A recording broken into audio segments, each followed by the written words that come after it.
Straight out the dungeons of rap, where fake niggas won't make it back. That is the classic rap line from NY State of Mind Illmatic 1994, the manifesto that established Nas as one of hip-hop's greatest poets. From Illmatic, praised by Rolling Stone as one of the greatest rap albums of all time, to King's Disease, which earned him his first Grammy in 2021. Nas's career has spanned nearly 3 decades, with over 25 million records sold worldwide. At 51, Nas is not only a rapper, but also a cultural icon, a name always mentioned when people talk about the pinnacle of lyricism in hip-hop. And now standing atop his legacy, he unexpectedly reveals a shocking list: the 7 rappers he once truly hated. These were not fleeting clashes, but rivals who left lasting marks on Nas's life and career, from Jay-Z, 50 Cent to Tupac. So what did these names do to earn Nas's hatred? Let's dive in and find out. Don't forget to hit subscribe and turn on the bell so you won't miss the next explosive part of this story. Jay-Z, the ether battle that defined an era. Perhaps no rivalry in rap history has been talked about as much as the feud between Nas and Jay-Z. Placing ourselves in the early 2000s, when hip-hop was exploding in sales and global influence, we can understand why this clash went far beyond an ordinary diss. At that time, Nas was already the soulful face of Queensbridge, with Illmatic 1994 often ranked among the greatest rap albums of all time. Meanwhile, Jay-Z, the Kid from Brooklyn, was climbing to the peak of power with The Blueprint 2001, which sold over 427,000 copies in its first week, coinciding with September 11th, when America was in shock. Amid that turbulence, Jay-Z dropped Takeover, aimed directly at Nas. In Takeover, Jay-Z attacked Nas mercilessly. He mocked that only Illmatic was truly outstanding while the later albums were garbage. Jay even went further by dragging Nas's private life into his verses. In hip-hop culture, diss tracks were not rare, but few dared to go straight at a living icon. The question then was, could Nas muster enough strength to fight back, or would he be buried under the gunfire of the man ruling the Billboard charts? The answer came at the end of 2001, when Nas released Ether on his album Stillmatic. Ether instantly caused an explosion. On Hot 97, radio DJs and listeners even voted on whether Takeover or Ether was the stronger diss. The majority chose Nas. In over 4 minutes, Nas struck directly, accusing Jay-Z of stealing styles, calling him fake, and elevating mockery into the art of wordplay. From then on, the word ether became popular slang, meaning to destroy someone with rap. The battle didn't stop at those 2 tracks. Jay-Z quickly responded with Super Ugly, a diss so personal that even his own mother told him to apologize publicly for going too far. Nas in turn added more fuel to the fire, with Last Real Nigga Alive asserting himself as the last one keeping rap real, while dissecting Jay-Z's rise as that of a latecomer. The Nas versus Jay-Z rivalry dominated media headlines and boosted both their album sales. Stillmatic sold over 2 million copies in the US, proving Nas was far from washed up. Remarkably, after years of trading insults, the two surprised everyone in 2005 when they appeared together on Jay-Z's I Declare War tour. Their handshake on stage shocked the world. 2 infamous rivals now united. Critics hailed it as the greatest peace moment in hip-hop. Later, they even collaborated on tracks like Black Republicans 2006 and Success 2007. Perhaps it was this very conflict that elevated them both competition, that pushed hip-hop to a higher artistic level. From a fan's perspective, the story also revealed the deeper tension between the streets represented by Nas and the corporate world, where Jay-Z solidified himself as a mogul. As rap evolved into a billion-dollar industry, the question remained, does authenticity matter more than business savvy? That debate continues every time Ether and Takeover are compared. Today, with both men in their 50s, the feud is remembered as an essential chapter in hip-hop history. Nas once said, "We went through a great moment of rap that was emceeing at its peak. It was thanks to Jay-Z that Nas created Ether, and thanks to Nas that Jay-Z proved he was no pushover." These two once-sworn enemies helped each other etch their names deeper into legend. So after settling the feud with Jay-Z and closing that chapter, who else did Nas have to confront? The next name is one that cuts even deeper. 50 Cent, the protege he once supported, who later turned into an adversary. Was that story even fiercer, or simply another form of brotherhood betrayal? 50 Cent, from protege to rival. In the late 1990s, 50 Cent was just a shadowy name in New York's rap scene. He was born in South Jamaica, Queens, just a short distance from Nas's hometown of Queensbridge. That shared geography and neighborhood spirit brought them together early on. Nas appeared alongside 50, brought him to shows, and even introduced him to influential figures in the industry. For a young talent struggling to find his place, it was a golden opportunity. At that time, Nas was already secure with It Was Written 1996, which sold over 4 million copies in the US, while 50 Cent was still clawing for recognition.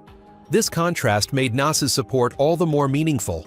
Many fans believed that without the Queensbridge elders backing, 50's path would have been far harsher. But showbiz is ruthless. The first crack reportedly came when 50 Cent's verse on a Jennifer Lopez remix 2001 was cut. Rumors spread quickly that it was Nas who didn't want his protege to appear next to him. Whether true or not for 50, it was a stinging blow. The man who once lifted him up was now the one holding him back. From that moment, his attitude toward Nas shifted. In his mixtapes, 50 Cent began lacing in provocative lines, subtle shots at his mentor. By the time Get Rich or Die Tryin', 2003 dropped selling over 872,000 copies. In its first week, a record at the time, 50 had stepped fully into the spotlight. His stature was now big enough to turn private grievances into public feuds. No longer bound by old loyalty, the two traded barbs on radio shows and in songs. 50 Cent's style was blunt and brash. Nas's responses were fewer, but when they came, they cut deep. New York's press from 2002-2004 constantly mentioned their names, sometimes even using headlines like Queensbridge Civil War. People began to ask, was this a PR stunt? But to those who witnessed it, the tension was real. Both wanted to prove who was the true king of Queens. For 50, defeating Nas meant stepping out of his shadow. For Nas, betrayal from a protege was bitter to swallow. And yet, hip-hop always leaves room for change.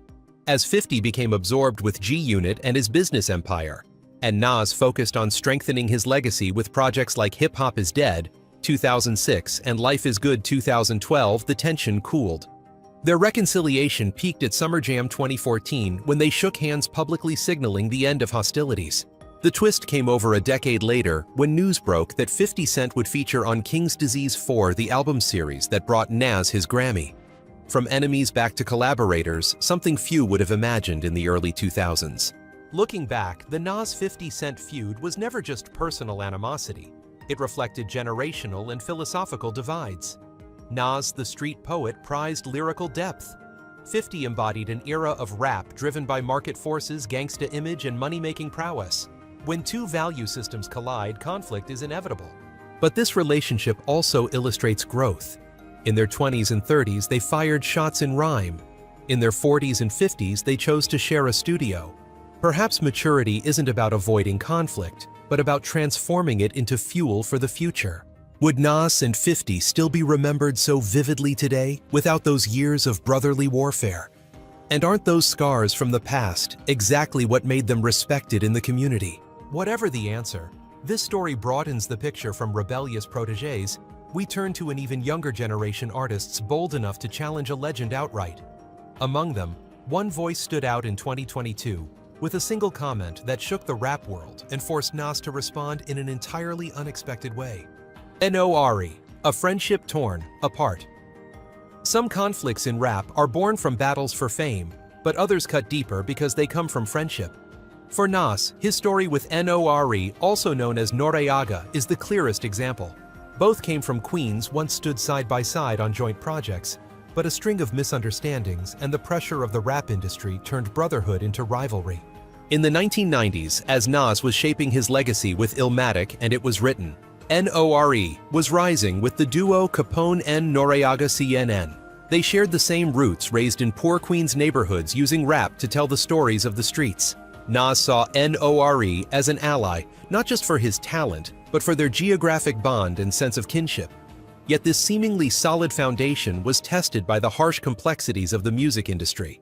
One turning point was The Firm, a project featuring Nas, AZ, Foxy Brown, and at first, NORE. Although the concept sounded promising, The Firm quickly collapsed due to clashing personalities and directions. NORE lost his place in the project, planting seeds of resentment. The breaking point came when NORE gave an interview on Power 105 radio in the late 1990s. What might have been spontaneous remarks were amplified by the media into flames of hostility. In the public eye, their friendship appeared beyond repair. Afterward, songs and verses from both sides surfaced with sly jabs. Though it never erupted into a full-scale diss war like Nas versus Jay-Z, the tension simmered for a decade. For NORE, those were the darkest years. He admitted that failing to reconcile with Nas plunged him into a personal crisis. For Nas, silence often became his response, a silence heavier than any scathing bar. But time has a way of healing fractures. By 2015, the two unexpectedly reunited on stage in Miami. Fans were stunned to see NORE and Nas hugging, performing as if there had never been bad blood. NORE confessed emotionally, "Only after making peace with Nas did my life feel bright again." For Nas, that moment was more than the end of a feud. It was a reminder that in rap, some values matter more than winning, like humanity and brotherhood. From another angle, this relationship showed the dark side of friendship in rap. When fame and ego interfere, even family can become foes. Yet it also proved both had grown. They learned to reflect, to forgive, and let music mend broken bonds. And from the story with NORE, one truth becomes clear. Nas didn't just face blows from rivals. He also endured the pain of being misunderstood by friends. But if a friendship could be restored after decades, what happens when outsiders openly challenge and dismiss Nas's entire legacy? Enter Jim Jones, the New York upstart, who boldly declared he was greater than Nas on the charts. Was this simply bravado or a new kind of generational clash? Jim Jones, the protege's provocation. In the history of New York rap, it is rare for a younger rapper to openly compare himself to and even claim superiority over a legend like Nas. Yet Jim Jones, a veteran member of the Diplomats' Dipset, did exactly that in 2022, and his words instantly became the center of controversy.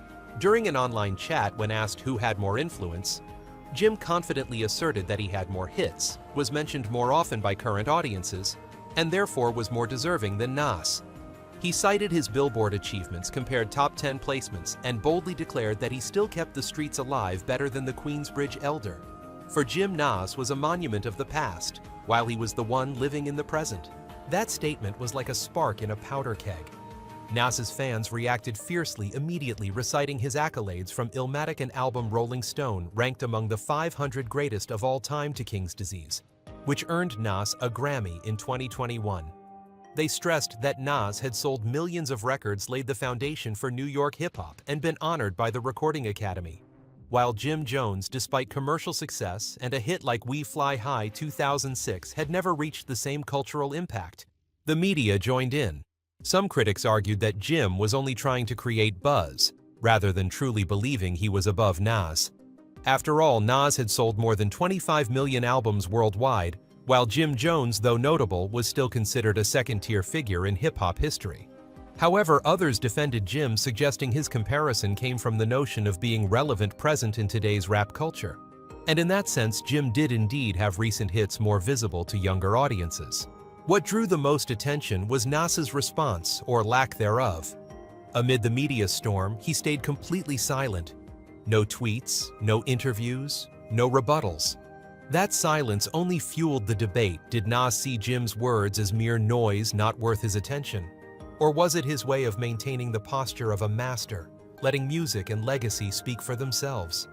Many fans called it a silent counterattack. While Jim struggled to explain, Nas calmly kept making music, winning awards, and letting the audience compare for themselves. This story went beyond personal conflict. It highlighted the generational gap in New York rap. For Jim Jones, success was measured by numbers and charts. For Nas, it lay in legacy and long-term influence. It raised a bigger question for hip-hop in a culture that is both art and industry. What matters more, the relevance of today or the stature that stands the test of time? Whatever the outcome, the clash with Jim Jones showed that Nas no longer needed noisy beefs to defend himself. In his 50s, he proved that silence could be the most powerful response. Ironically, the incident brought Nas's legacy back into the spotlight, reaffirming that he remains irreplaceable. Yet if Jim Jones represented the loud provocations of a younger generation in the past, Nas had faced a very different kind of adversary, a West Coast legend named Tupac Shakur. That feud, unlike the noise of Jim's words, left Nas with an unhealed wound, a conflict never resolved, cut short by tragedy. What exactly happened in Tupac's final days? When Nas's name surfaced in his last verses, Tupac Shakur, the unfinished feud.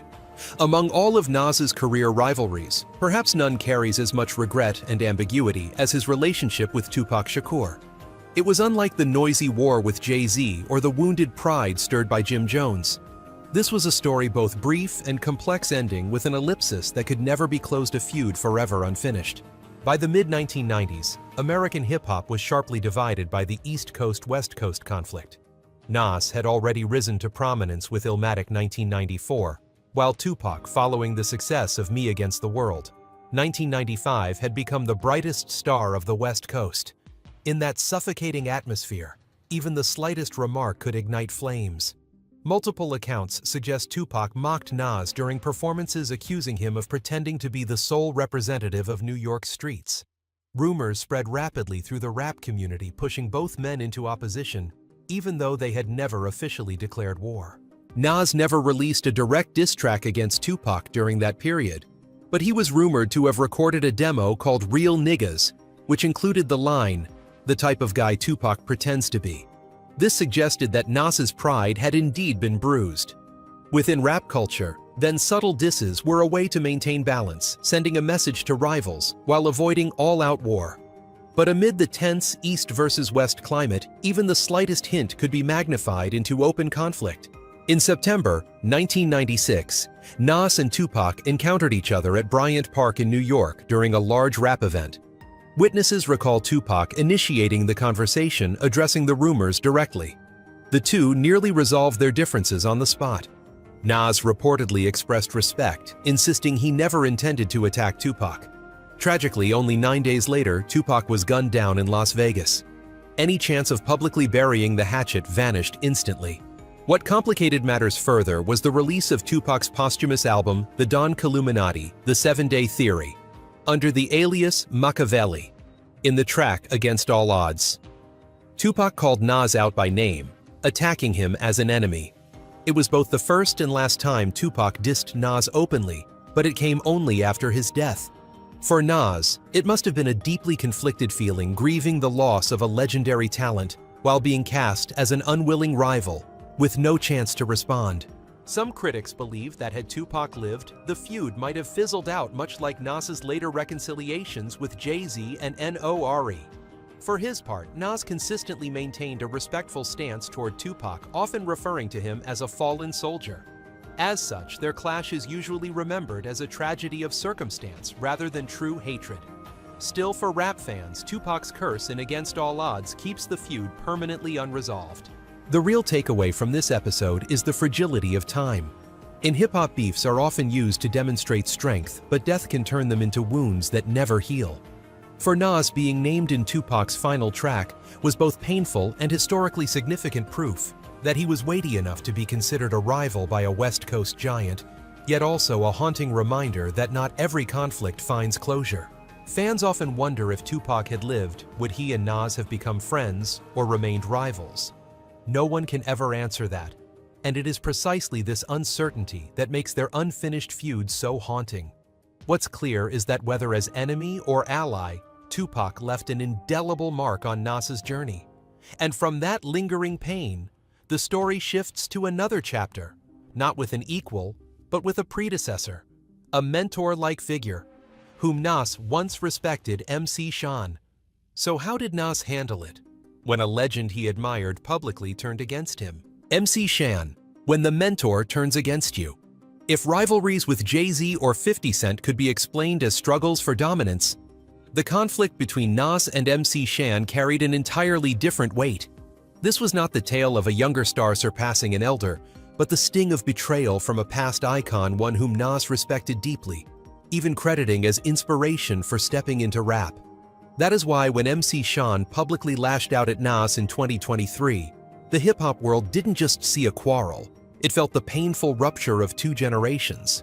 Before Nas became the street poet of Illmatic, he grew up listening to MC Shan. Shan's 1986 single The Bridge was hailed as the anthem of Queensbridge rap, a voice from a struggling neighborhood that would later shape Nas's art.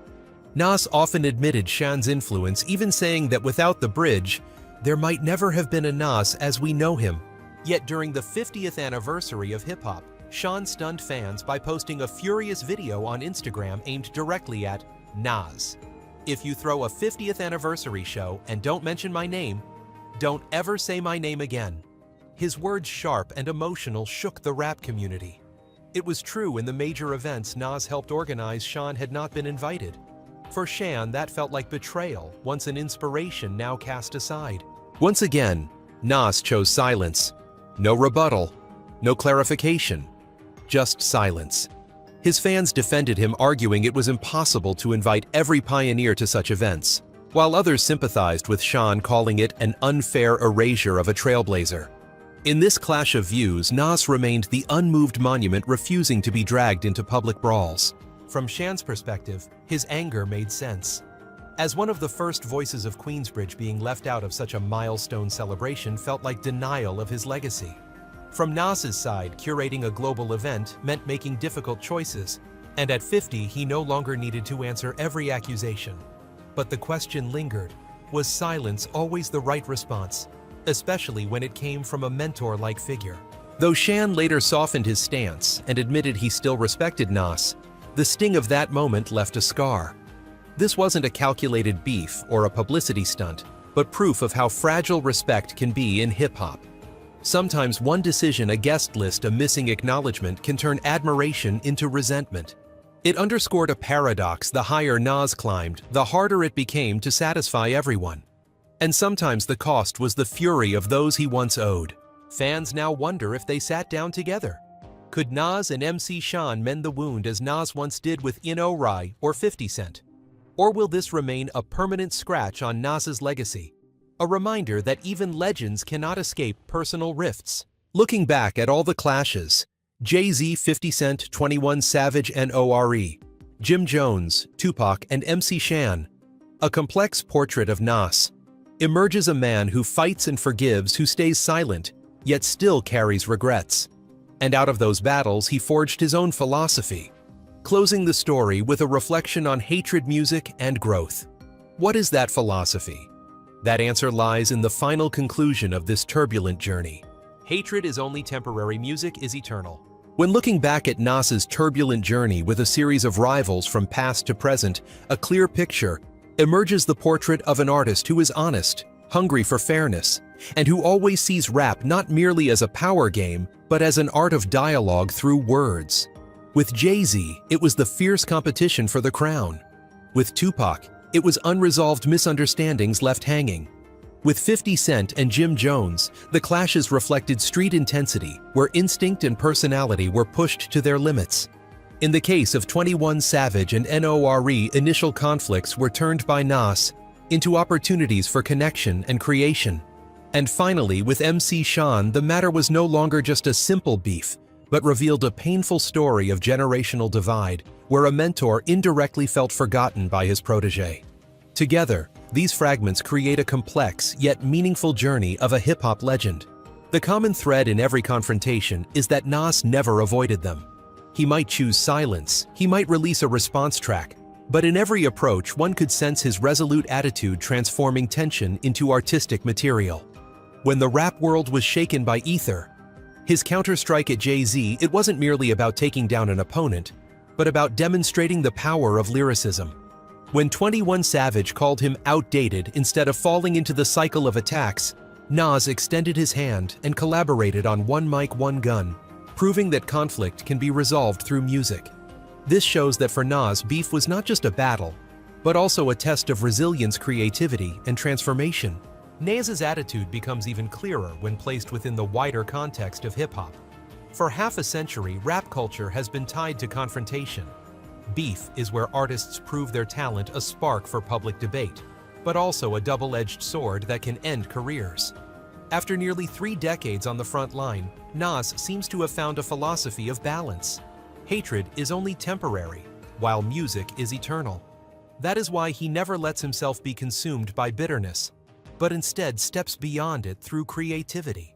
His forgiveness toward Nori, his indirect reconciliations with younger peers, or even his choice not to argue with MC Shan despite criticism, all reveal a single decision: let music speak louder than words. Another important detail is that Nas always remains truthful.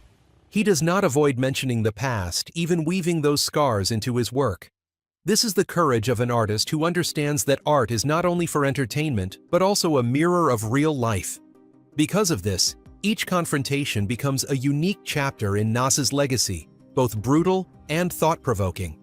At 51, as his career enters its mature chapter, Nas no longer needs battles to prove himself. Instead, he uses the memory of those conflicts to reinforce his position, as if to show that beyond hatred, only art endures. Looking deeper, this journey reflects a rule. The higher you stand, the harder it is to please everyone. Nas may have thrilled fans by defeating Jay-Z with Ether, but he was criticized for ignoring MC Shan during hip-hop's 50th anniversary. He moved the community by shaking hands with 21 Savage, yet Tupac once saw him as fake amid the East Coast-West Coast tension. Each event generated mixed reactions, but from those contradictions, Nas built a layered, complex image, not merely a hero or villain, but a real human being full of wounds, pride, and maturity. What sets Nas apart is his ability to turn every conflict into part of his legacy. Without Ether, his name might not rival Jay-Z's in rap history. Without One Mic, One Gun, the younger generation might think he was irrelevant. And without MC Shan's criticisms, people would not see the fragility of the bonds between rap generations. In other words, each beef, whether painful or glorious, added a piece to the complete portrait of Nas we see today. Ultimately, what stands out most is this: Nas never let hatred define his career. On the contrary, he used it to highlight his undying love for hip-hop. From Illmatic, praised by Rolling Stone as the greatest rap album of all time, to King's Disease, which finally earned him a Grammy nearly 3 decades into his career, Nas's journey conveys one consistent message: music is salvation. It is what remains after every beef, every rumor, and even after unhealed departures, such as with Tupac. That is why at 51, Nas is not only a rapper, but a cultural icon, a street poet who turned pain into legacy. So closing the story of the 7 rappers who were once enemies in Nas's eyes, we are left with one simple yet profound conclusion: hatred is temporary, but music lives forever. What endures after all disputes is not who won or lost, but the timeless rap tracks and songs that keep hip-hop flowing through the veins of popular culture. And that is Nas's greatest legacy, not only for the rap world, but for anyone who believes that art can rise above hatred. So if you want more untold stories, raw truths, and the hidden chapters of hip-hop that never made the headlines, smash that like button, hit subscribe, and ring the bell. Because trust me, you don't want to miss what's coming next. All data, analysis, and commentary in this video are presented based on information available at the time of production. The content is subject to change over time and should not be considered a definitive forecast. There is still so much more to explore: stories of resilience, legacy, and truth. Feel free to dive into some of our top recommended videos now appearing on your screen.